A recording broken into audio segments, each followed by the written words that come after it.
Bora lá, vou responder algumas perguntas nos comentários. Muita gente reclamando que eu não respondo as perguntas nos comentários, mas eu recebo muita pergunta e eu estou tentando selecionar algumas perguntas que se repetiram. Comecei agora com dor de cabeça para tirar a dúvida de vocês. Então, mas eu leio tudo e anoto algumas mais relevantes. Agora realmente eu não consigo responder instantaneamente tudo, mas vamos lá. A pergunta que eu recebi, que eu vou destacar aqui, é normal ter dor de cabeça todos os dias? Não é normal. Essa pergunta é muito interessante porque a enxaqueca é uma queixa muito comum e as dores de cabeça primária também. Então muita gente tem. E geralmente quem começa com dor de cabeça começa ali na adolescência e vai muitas vezes levando a vida inteira com dor de cabeça e às vezes não procura médico, não tem acompanhamento, ou começou um tratamento que não deu certo e meio que desiste. Por quê? Porque ninguém vai morrer por enxaqueca, né? A princípio tem alguns trabalhos até colocando complicações de longo prazo da enxaqueca, mas normalmente a pessoa consegue levar a vida dela apesar da enxaqueca. Mas piora muito a qualidade de vida. Então não é normal e você tem que procurar tratamento e acompanhamento médico, porque o médico vai te dar remédio profilático, às vezes não consegue acertar da primeira vez, é o neurologista que faz isso. Então às vezes começa um remédio, consegue controlar, às vezes não, tem que mudar a medicação, mas não deixe para lá, não piore sua qualidade de vida, não... a gente sabe que quem tem enxaqueca ou dor crônica que não trata, aumenta a incidência de depressão, aumenta a incidência de ansiedade, a pessoa está ali incomodada o tempo inteiro, está com uma dor constante, então não deixe para lá. Procure o neurologista, procure o médico da família, faça esse tratamento profilático para as enxaquecas, é essencial. Então não é normal ter e não aceite ter dor de cabeça todo dia. Vai procurar um atendimento. Às vezes não é simples, a grande maioria é com a medicação única, a primeira que você começa, o paciente já sente melhor, mas alguns não, precisa trocar medicação, às vezes precisa até combinar, mas não deixe para lá e não ache que isso é normal, tá bom? Espero que tenha ajudado, obrigado. Quem fez, porque acho que fez em todas as mídias sociais, Instagram, até TikTok ele colocou, no YouTube também, vários vídeos ele perguntava a mesma coisa, eu demorei de responder, porque é uma resposta mais complexa de elaborar para vocês entenderem direitinho. Que basicamente foi essa pergunta, né, que vocês conseguem ver no título. Por que a tontura ou vertigem, ela dá enjoo ou náusea, né? Então, assim, essas perguntas, porque elas são mais complicadas, porque requer que a gente explique um pouquinho o funcionamento do nosso corpo, do nosso cérebro.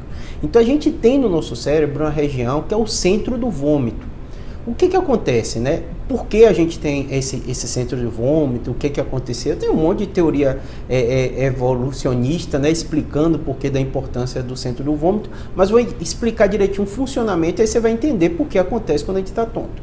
Esse centro do vômito, ele tem algumas aferências, que são estímulos externos, né, de nervos ou de alguma coisa que chega nessa região, e a partir desses estímulos, esse centro pode ter uma atividade, que é a atividade de se sentir enjoado, de se vomitar, né?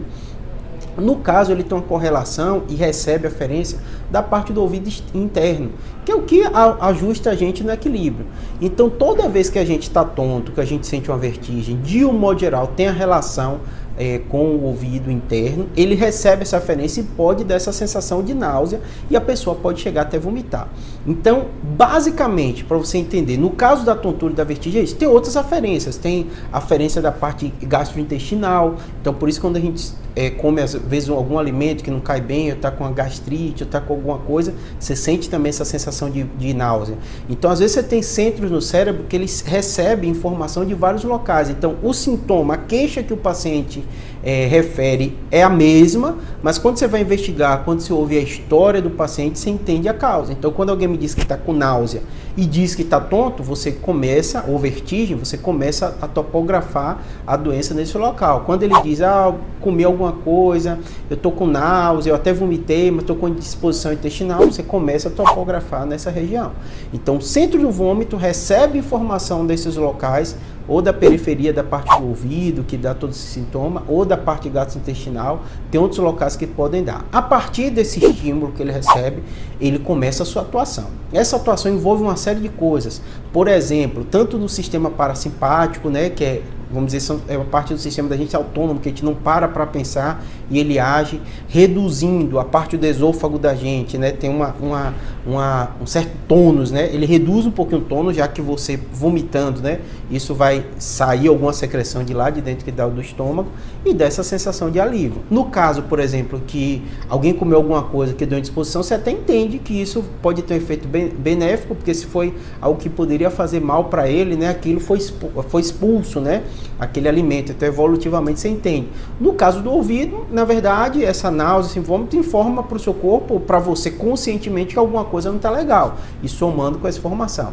Então, assim, desculpa a demora de responder essa pergunta sobre essa relação de tontura, vertigem e vômito, mas para você ver que a gente tem que elaborar um pouquinho, às vezes, algumas perguntas que vocês fazem aqui que são mais complexas para você entender o centro do vômito, os estímulos que recebem, como o nosso corpo reage a isso. Tá bom? Espero que tenha ajudado. Muito obrigado.